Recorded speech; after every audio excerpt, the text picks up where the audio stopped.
Yo, good morning, good afternoon, good evening, fam, no matter where you're at today. Exciting to have you here listening, watching, Morse coding, however you're tuning in.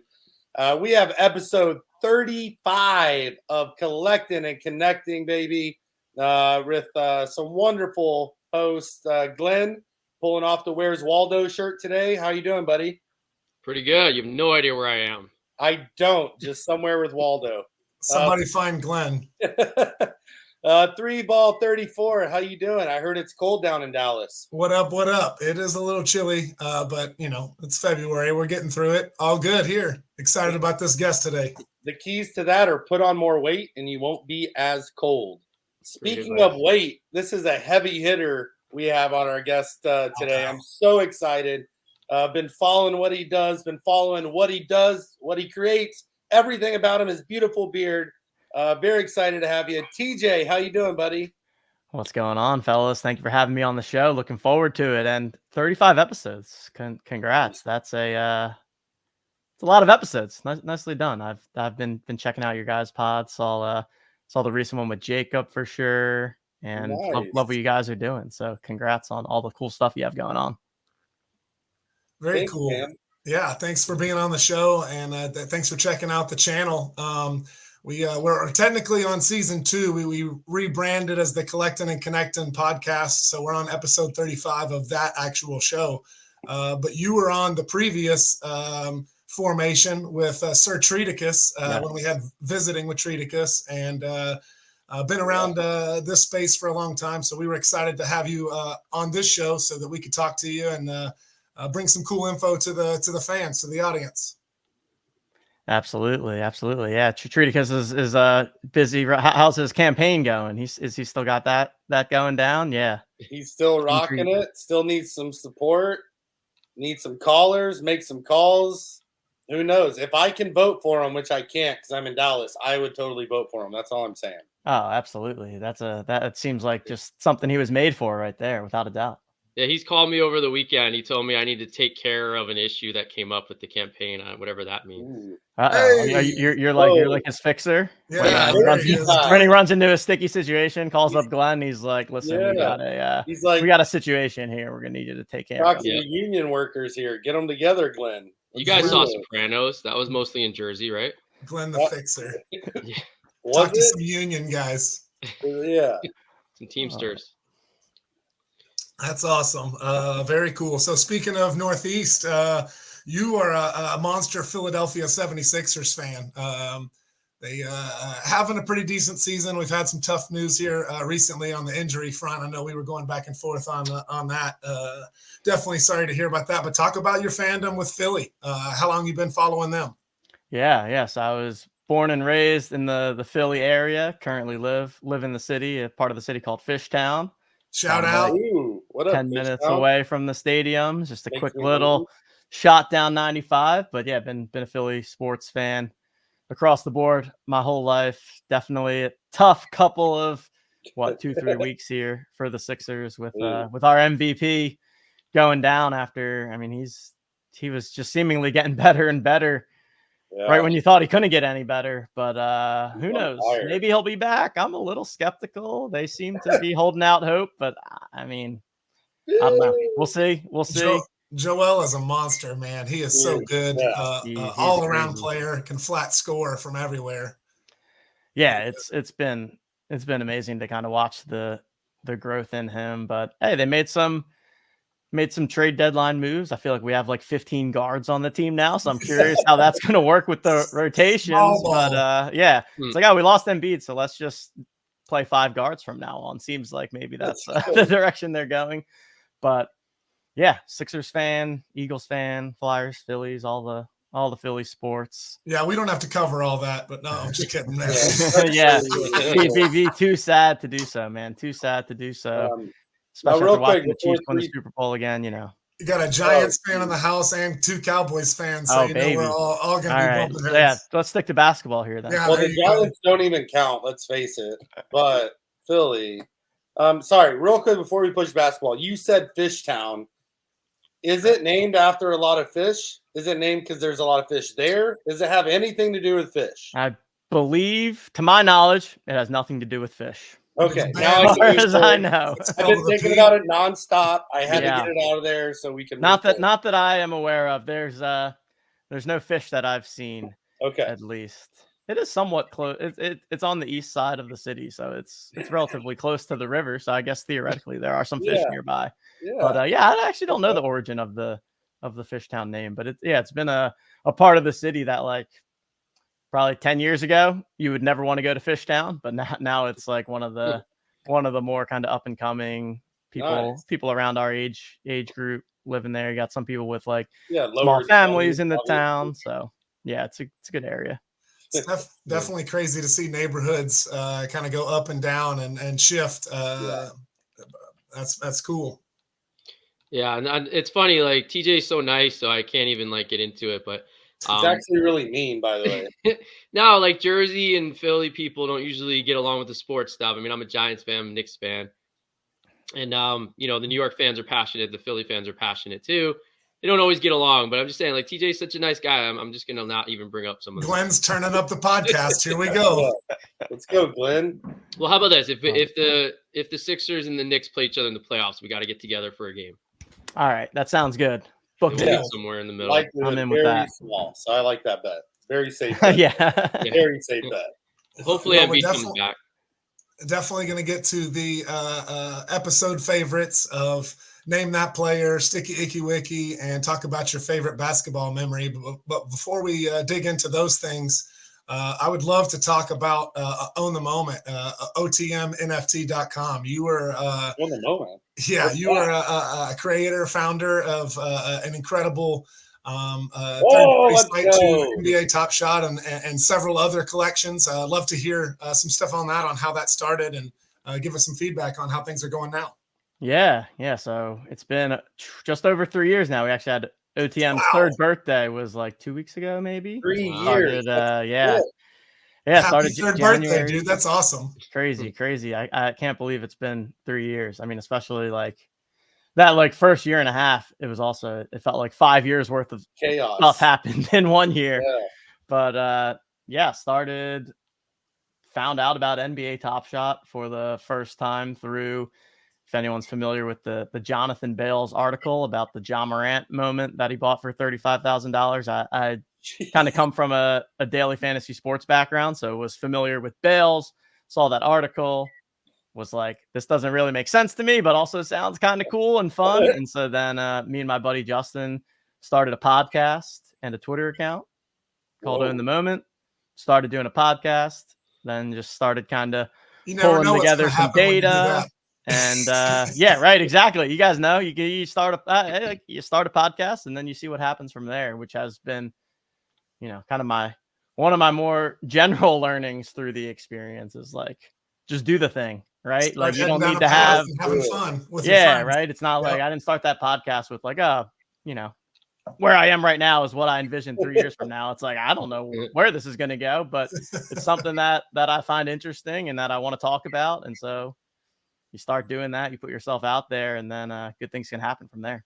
Yeah, we're all celebrities right now. It's VIP all the way, champagne room, all that stuff. Oh, always. I can't talk about it. I can't even spell champagne. So. Glenn the Fixer over here. Hey, what do you need? So you mentioned daily fantasy sports and that Jonathan Bales article. We definitely saw that, and I can't believe how viral that thing went. I can't imagine that he expected that type of reach, because people that didn't even know who he was were getting, forwarded that article and that tweet and whatnot. And just crazy how that blossomed into so many collectors. Talk about daily fantasy and how that kind of drove that passion to what you've started building now and where you guys are. Yeah. I've always been just a big sports fan in general. And then, I started playing fantasy football back when I was a kid, back in the old, magazine rankings days, just like playing with my friends and family. And then I'd say after I went to college at Penn State after I graduated college. Got a job at Capital One with my buddy Justin. And then he introduced me to this concept of DFS, daily fantasy sports, DraftKings, FanDuel. There was a bunch of other sites back then. And so I also came from a poker background, so a lot of people that were into poker kind of started becoming into daily fantasy sports, and so you were in trouble since the beginning. As soon as you said all those words, like poker, I mean, you're in trouble. Dude. Yeah, and then you see, I just see a lot of crossover in terms of like the types of people that are interested in those stuff have also become the types of people that are interested in this new concept of digital collectibles. And like, to me, it just was the perfect marriage of like, anytime you can build more entertainment engagement around sports, like there's a market there, right? People love sports in general, and they're always looking for different ways to interact with sports. Also, the new tech was interesting to me as well. In my day job prior to OTM, I was worked on websites. I'm not a coder myself, but I was a product guy, so managed engineering teams and such. And so it's just kind of the perfect marriage of interests. And I mean, like I said, when I saw that Bales article, I didn't know what an NFT was. Like I remember like a 3-day period, I was just like watching every YouTube video there was about NFTs and this whole block. Like I'd obviously heard of blockchain and, bought some Bitcoin at one point back in the 2017 days. But yeah, it just kind of came across my desk and was just like, it was also during the, the old COVID time. So I was at the time just like sitting in my apartment all day, every day, looking for stuff to do. And this became the perfect thing to do. And yeah, I mean, we've seen. Humble. You sound like a badass to me. The fact that you consumed NFTs in 3 days, it took me forever. Yeah. I deleted 7 weeks of text messages from 3Ball about NFTs. I was like, bro, I love Teenage Mutant Ninja Turtles. Get over it. He's like, no, NFT. I'm like, Teenage Mutant Turtles. I get it. Reference. Oh, turtle and a half shell, baby. Leonardo. I'm still confused. I'm not sure what an NFT is. I'm just having fun. Essentially, you just transfer them all to us. We'll take care of everything else. Okay, that's what I've been doing. You guys said in order to be on the podcast, I have to give you my whole collection, right? Yeah. We also said don't say it out loud, and you have to give your guest the legendary. So, man. TJ, there we go. Speaking of viral and things being all over Twitter, I remember seeing the same thing when Jolly Jokers came out. I remember seeing these clowns all over Twitter, people posting these new NFTs that they got, and saying that it was granting them access to a site that I recognized. And so tell us a little bit about how that came about. Yes. Yeah. So Jolly Jokers, for anyone that's not familiar, is our PFP profile picture NFT on the Flow blockchain. There's 5,000 of them out there in the universe. And yeah, it was kind of like, as we went through the journey of OTM, we always wanted to launch some kind of profile pic type of project, but we also wanted to do it in a way where, people love the word utility, but where there was like some actual reason to own this thing. Right. And so, not that it was a novel idea or anything, but came up with the concept of, hey, people can own this NFT, they can connect their wallet on our site, and then rather than having a traditional subscription, we just give them access that way. And felt like it was a good merger of the blockchain stuff, the analytics site, and just kind of really tied everything together. Also had some like private contests, token gated contests in some of our fantasy games where people could only compete if they owned the Jolly Joker. And I think that is really, we got poker nights. Like we got all kinds of things going on. We actually just last week crossed the 2,000 unique holders mark. What? Whoa, pretty pumped about that. 5,000 NFT collection, 2,000 uniques, which is pretty cool. And like, that's been one of the fun things post mint, is just like seeing that unique holder number continue to grow week after week. And like, that's not because of us, right? Like, we're not really out there directly marketing Jolly Jokers at this point. It's all like word of mouth from the community. Yeah. So that's been fun. Like, you get that, you build that strong foundation and then hope that foundation continues to build upon itself. And we've got a lot of awesome, loyal holders that, I think have enjoyed being a part of the Jolly Jokers, and get you access to the website. And then, yeah, we also actually, as I'm sure you guys probably know, made a change in the last 2 weeks here where we did put the entire website behind our paywall / subscription Jolly Joker ownership, which, super cool. Yeah. As you said, there's real utility there. I think a lot of us learned about the website early on for account valuation. Everybody wanted to know what their account was worth, and so they found places to go and search that. King Brett, you are a happy owner of a Jolly Joker over there.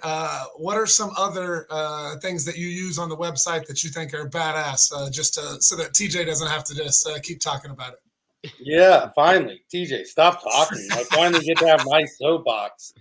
Dude, well, so like you said, 3-ball early on, we found it for account valuation, some basic things, and then we started using all the different stuff, right? Like the challenge stuff, the sniper stuff.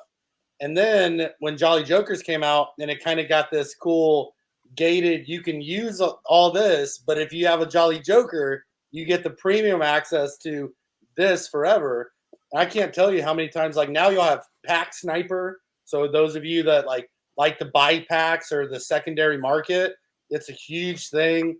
Y'all have the newer to me, really checking out the trade, where it opens up to trading, which is something the whole community does, like offsite via Discord, via texting, via like pigeons, whatever you want to use. It's just so cool. And I know this is a Top Shot thing, but it ties together like NFL All Day. It's got so many other things. Jolly Jokers, the Top Shot. It's like all the data in one place, and it just makes sense. Like if you're not using it, you should. I use it to find out what sets I need to complete, what I don't have, how many of what I have. But I mean, it's great. I use it literally daily. It's kind of in tandem with NBATOPSHOT for me. So. Very cool. There's a lot of cool stats on the market and the collection tabs there on going through your own collection, as well as what each set or moment costs as for their daily and movement through 7 days and different things, as well as percentage that has been released or things like that that's listed. So how about some more technical description there, TJ? Can you? I was pretty technical, 3-ball. That's good. I was pretty like. You said I have 7 seconds to talk, and I use all 7 seconds. I heard stuff and things several times, so I wanted to give TJ a chance to define those. This is how I know if all my sets are locked, to see what moments are locked or not, because I don't lock several moments apparently. Jeez. Okay, you go. Too big of a collection over there. Like eat some queso, 3-ball. TJ, go for it. No, I think Brett's description was great. Yeah, we've got all kinds of tools for both Top Shot and for NFL All Day, as Brett was alluding to. We recently just added a couple new ones as well, mostly around pack stuff. So, I think when I think about Top Shot in this series, like the two big things that stand out to me are the introduction of the pack marketplace and then the new fast break game. Those are the two big ones. And so we've recently added a bunch of tools around the packs to our website. So we have, as Brett was saying, the pack sniper, which as packs get listed on the marketplace, you can just hang out on that one page. They'll pop right up. If you see one you like at a price that you like, one click away, go buy it on the marketplace. We also have a like what we call our pack marketplace, where it like basically just shows you all of the information about how many packs are listed, what price they're listed at, who listed them as a user. And yeah, I mean, a lot of what we've been trying to do since the very start is just, there's a ton of data out there because it's all on the blockchain. It's there. It's possible to get. And so we pull in all of that data and then try to aggregate it and show it to people in a way where it doesn't look so overwhelming and it's easy to understand what's happening. And I think that if you're a Top Shot or All Day collector, it's definitely a very, very useful tool, and you should check it out. I've definitely used it in the past, and I still would like to use it. I didn't need a Jolly Joker, I guess, at this point. Hopefully I can get one. But I would say that its design is really user-friendly. It has a ton of data, but it's put in front of you in an easily to understand way. And I find that the values of the moments were very accurate on your site compared to some other ones. So I genuinely enjoyed like using it. And I would log in like every day. Wow. Yeah, we're actually it's a hell of a take right there. Yeah, Glenn never says nice things. This might be a little this might be a little alpha too, but we are actually in the process of updating our true value a bit as well to because right now, not to get into too many details about how it works, but it's all based on low ask, and we are making some tweaks so that it is more baselined on the average sale price. So it will be more accurate. It will the results will, it's probably going to end in like some of the quote unquote values appearing to be lower, but that's because it's just more realistic, right? But like with the way it works now, for example, if some legendary moment, like if everybody unlisted and only one person listed it for $1 million, then I'd be a millionaire. Our system would say that it's worth $1 million, which is obviously accurate. Not what? Which is accurate. But yeah, we bought a Jokic Cosmic back in the day. So maybe that's worth $1 million. That'd be probably nice. is. Probably worth $2. Well, speaking of true value, I think it's time to test your fandom a little bit. With these Philadelphia 76ers. Right. We got a regular segment here. Glenn, take it away. Yeah, so we're gonna show 3 different players, and you have to name the player. And if you don't get them all right, you have to send me and 3Ball a Jolly Joker. All right, let's do it. And if you do, you can send one anyway. Look, if I have 2, that means I can get in 2 poker rooms at the same time and have twice the odds of winning. That's what I'm talking about. Brad always looking for an edge. Speaking of, Glenn made this pretty tough because this might be the first one when I was looking at him that I could have gone 0 for 3. Well, TJ, how old are you? Well, I am 34. Personal question.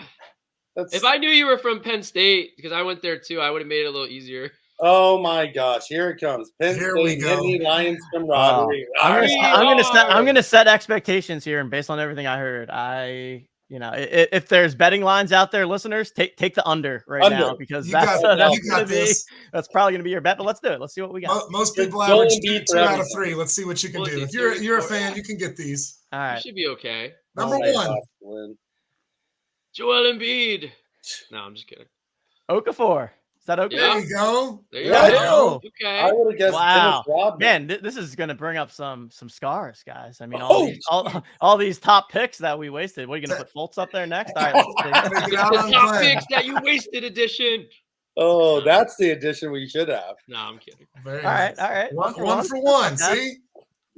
Dude, you know what's funny? The Knicks would have ended up with him if they didn't take him. We got KP instead, so it worked out for us. But I think Okafor was consensus supposed to be a better pick than KP that year. Yeah. I mean, he was an absolute beast in college. It just I don't even quite translate. I don't know. It's just like that style of player or something didn't quite translate. He was from Duke, right?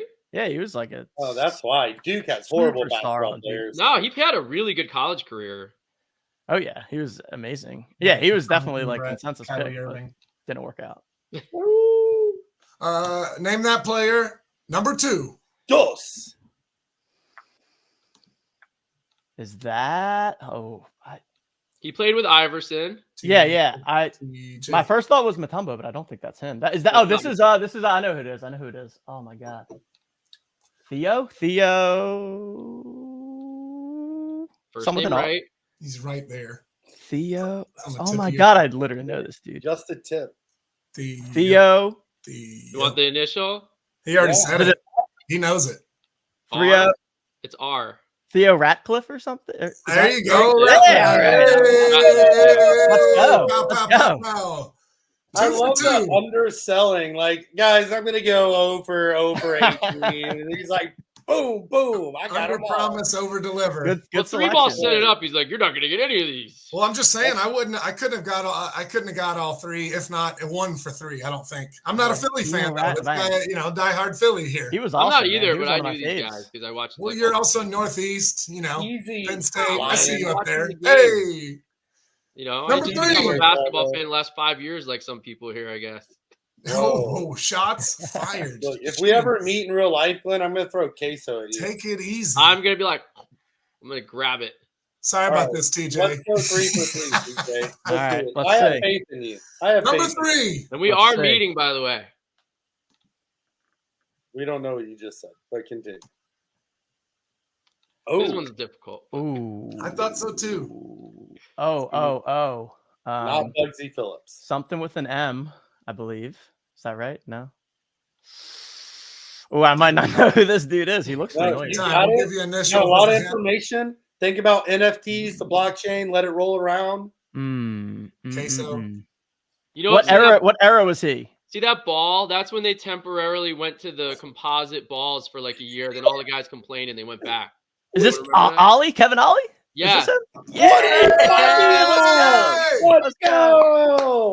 Dun, dun, dun, dun, How dun. did TJ? How did Hell you get yeah. it right? I cannot Waldo believe and that bring I up knew what Kevin Ollie looked composite like. basketball, dude. Yeah, just enough time to Google what year that was, and got it. Oh my god. He's a unique-looking guy, 3 for too. 3. My man. He is. Like I saw it, I'm like, oh, I know that I know this face, but I Mhm. was, Kevin Ollie. Wow, Nice job. throwback.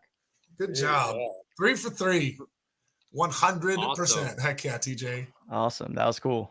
Good selections. That was a great mixture of like different Brett was teams so that they were excited he on. laughed. Yeah, he gets mad after name that player, and he, especially when people get it, he just bounces for a little bit. Yeah, he's got to compose himself and come back. He'll take some deep breaths, maybe an ice bath. He'll be right back. Hopefully he comes back with his shirt on this time. That is always an issue, as we saw an episode or two ago. Sticky Icky Wiki, our next cornerstone segment. We talk about things we found on Wikipedia while researching for this episode, looking at the 76ers and Philly.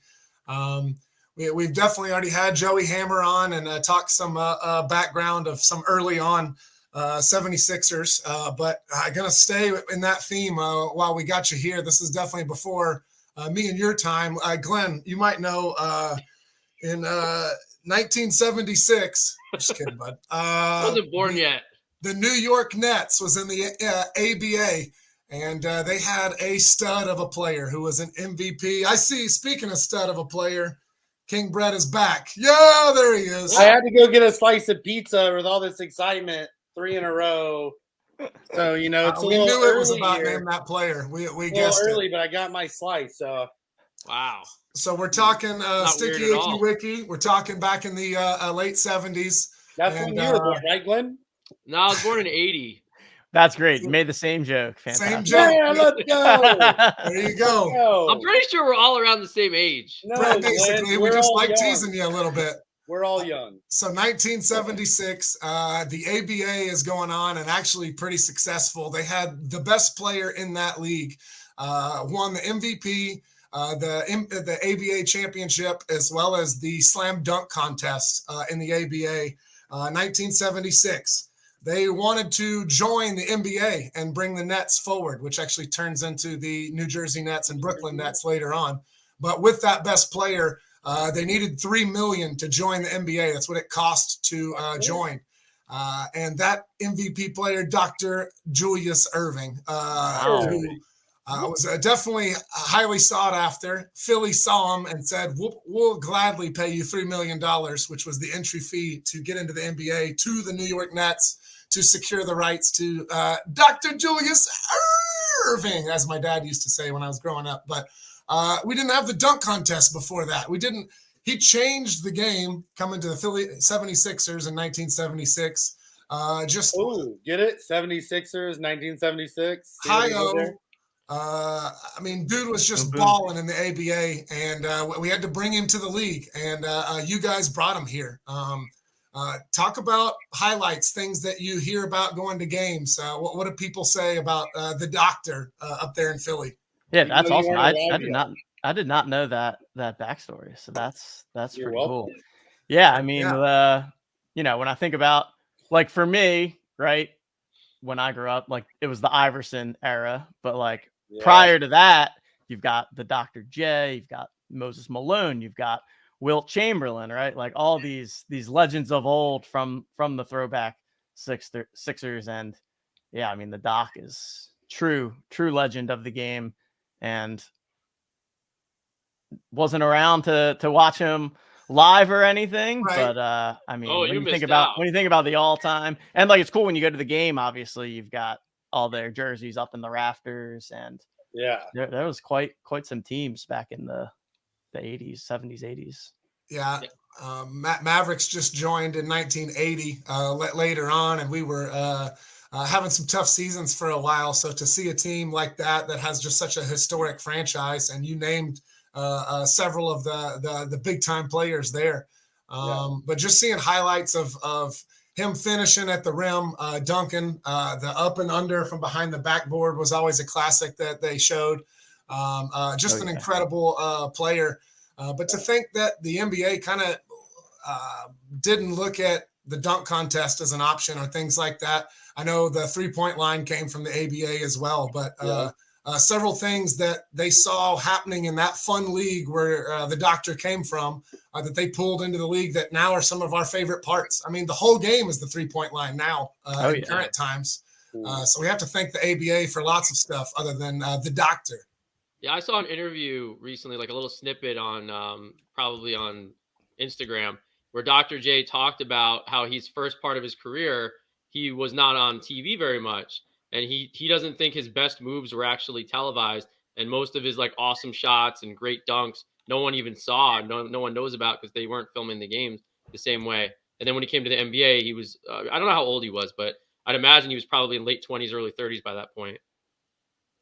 I totally know how he 16 total seasons, so he was in both leagues for a long time. Back then, for sure.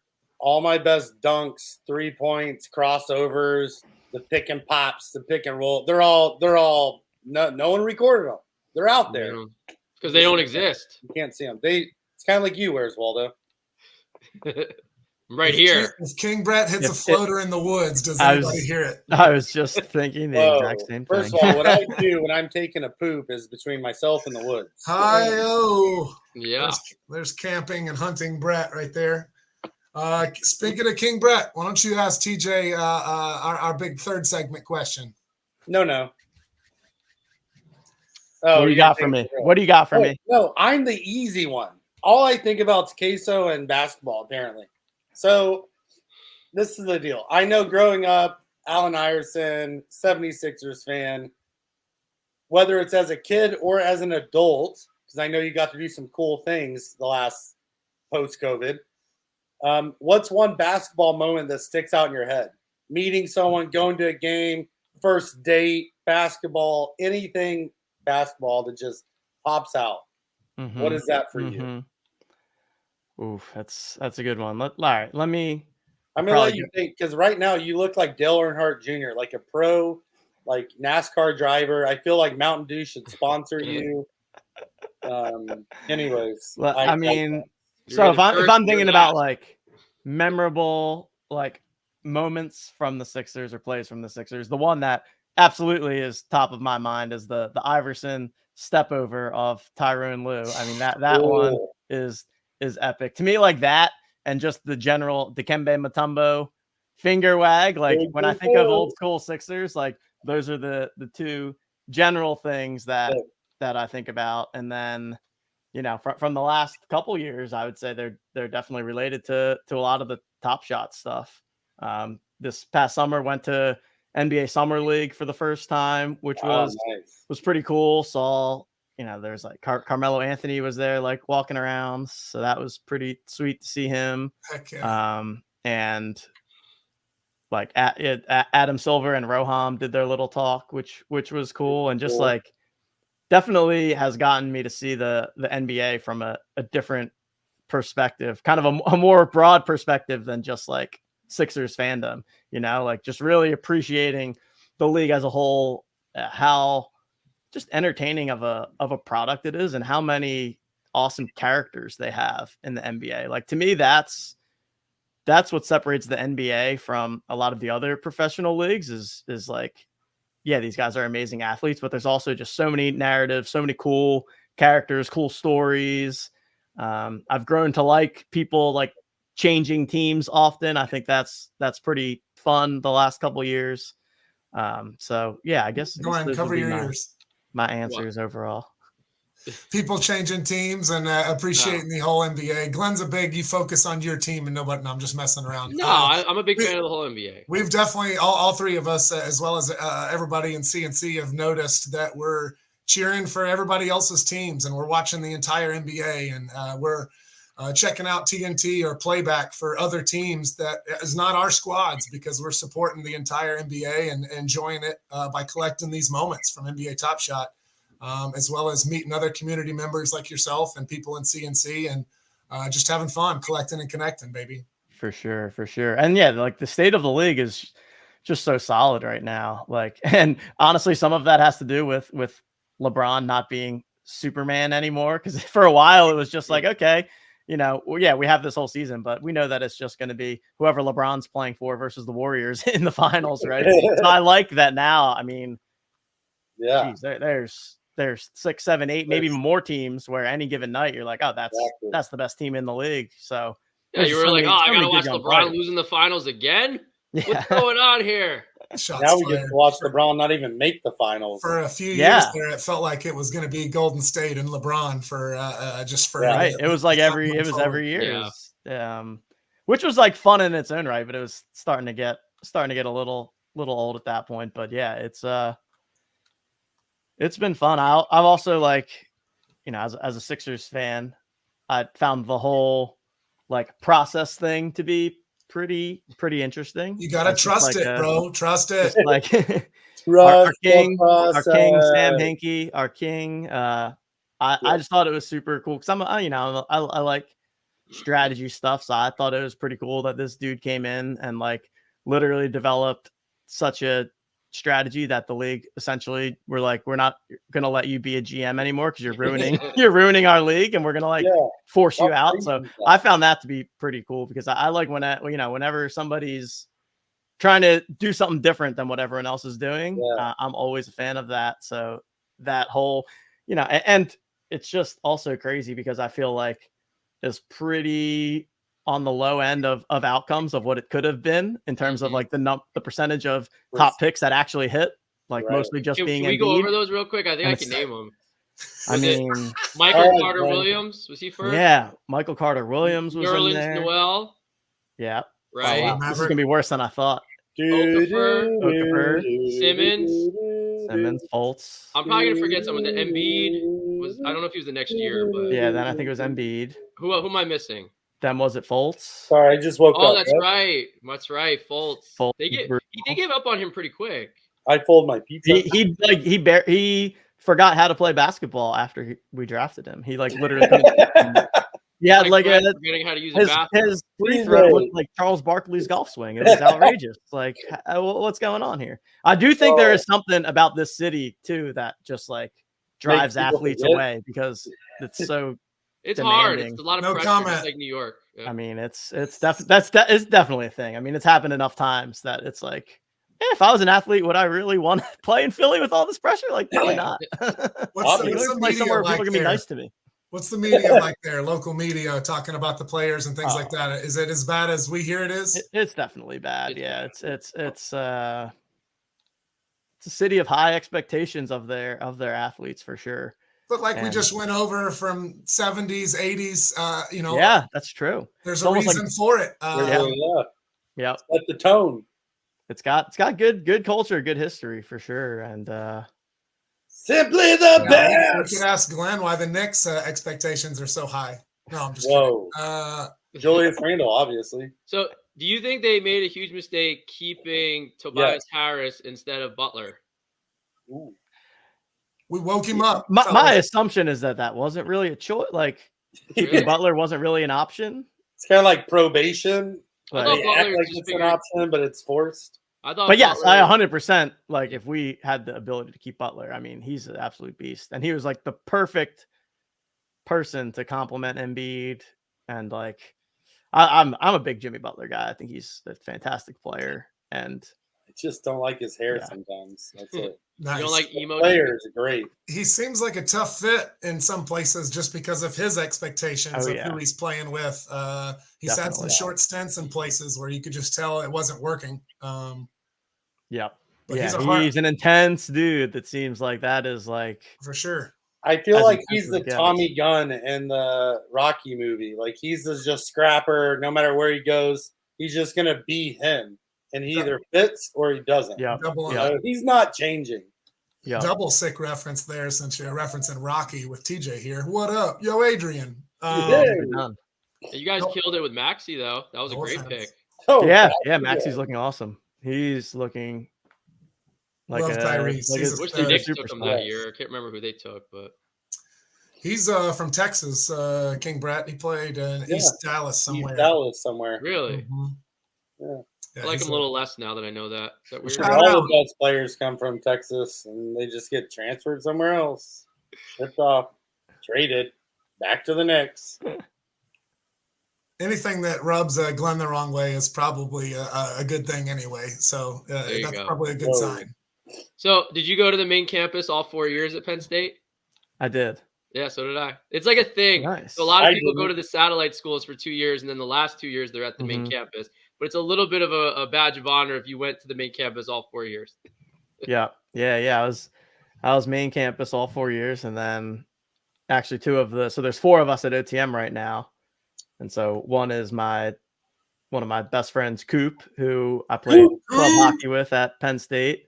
And then my younger brother, Neil. Did you just say you played hockey at Penn State, TJ? I did, yeah. Club hockey. Let's not get too excited here, but yeah. Well, 3 of the 4 OTM members were club hockey players at Penn State. Very cool. Wow. Now it all makes sense. Yeah, that's why the site is so good, because Penn State people are awesome. Exactly. Yeah. We've actually got my brother and I play on a men's league team right now, and this year we Own the Moment sponsored the team, so we got OTM hockey jerseys that we wear. So it's pretty cool. Oh, no way! That's been fun. That's cool. Very cool. I did not know that. Here's a little fun fact about TJ right there. Well, and there's so for 3 years now, because the First Mint guys, I'm sure you're familiar with them, right? They're Canadian guys, hockey guys as well. No way. So for probably forever, we've been talking about a OTM versus First Mint hockey game. So dude, I'm so. Will it ever happen? Maybe not, but we'll probably never stop talking about it. That's for sure. Doucette brothers, you hear it? Let's get this going. Let's go. Shots fired by Glenn. Glenn finally got to say it. He's usually the one firing the shots. Before I let us go, I definitely want to give a shout out to our new merch website and what's going on at C&C just for a second. We've been doing some really cool things there. You can find this shirt, Dallas Mavericks, and some other team communities on the site at shop.collectinandconnectin.com. You'll also see some NBATOPSHOT set art, as well as the C&C collection. So definitely check that out. You're seeing this video on YouTube, hopefully, and then we post a lot of stuff on Instagram, Twitter, and definitely having fun in Discord. So we'd love to have you guys there. I'll just say the show is much less handsome when you just listen to it. Whoa, that's probably true. Check out the YouTube. See those beautiful faces for sure. I'll vouch for that. Especially like a modeling convention in here. That's what I'm talking about. Definitely having fun collecting and connecting together. And I love the face-to-face interactions. This is definitely a lot of fun getting to hang out, put faces with names, and chill for a little bit. Definitely. Yeah. It's awesome. Yeah, TJ, it was great to have you on. I got to talk to you later about how to get a Jolly Joker, because I'm definitely missing the site. Look, you send me $1,000 and I'll send you a Jolly Joker. Done. Guys, it's not that much. Make sure that you connect with TJ and OTM NFT on Twitter, as well as their website. I'll let you plug all that for us, TJ. And definitely check this out. Like Glenn said earlier, it's got some really cool tools, as well as there's lots of utility, as TJ said. Where can we find that stuff, TJ? Yes. Yeah. So you can check out the website. It's otmnft.com. So OTM NFT. And then we have our NBA Top Shot and NFL All Day sections up there. You can access all of the tools either by subscribing or by heading over to our friends at Floaty and getting yourself a Jolly Joker on their marketplace. So shout out to the Floaty team. And you can sign up for a 7-day free trial. So if you want to check out the website, test it for a week, you get 7 days for free. You can try all the tools, count valuations, snipers, challenge tools, pack tools, all the things. All the things. Glenn's counting the 7 over there, and well, he's still trying to get more than one hand. We'll put that link in the description below so that you can just click on it easily as well. So appreciate you doing that, and appreciate you being here, TJ. This was fantastic, dude. I feel like we definitely need to do this again. Yeah, tons of fun. Thanks for having me on the show, Glenn. We'll have to meet up sometime since we're not too far away. Yeah, let's watch a game together. Close enough. The Penn State buddies. That's it. We'll reminisce. Yeah. We'll find a time for sure. Take us out. No one has to come watch a game with 3-ball and us down here in Dallas, Texas. We'll keep watching them together, bud. 9,000 Vantage Point Drive. Whatever. Don't come see us. Just kidding. That's an old address. Don't go there. You will not find me. I'm going. Oh my God. Program. Oh my. TJ, you're the man. We appreciate you and your other guys for creating On the Moment, something that Top Shot can utilize, because the big thing's utility, man. And you help create that in ways to, go through our collection, decipher our collection, add to our collection, trade through our collection. Really, everything y'all did, we appreciate. I know the C&C community uses it almost on a daily basis. It's just awesome, man. Keep doing you. Keep being you. Tell the guys at Own the Moment we very much appreciate them. Force them to listen and watch this so they see how beautiful we are. But, dude, thank you so much. Glenn, thank you so much. 3-ball, whatever. Dude, episode 35, Collectin and Connectin, baby. Awesome. Yes, sir. See you guys. Let's go.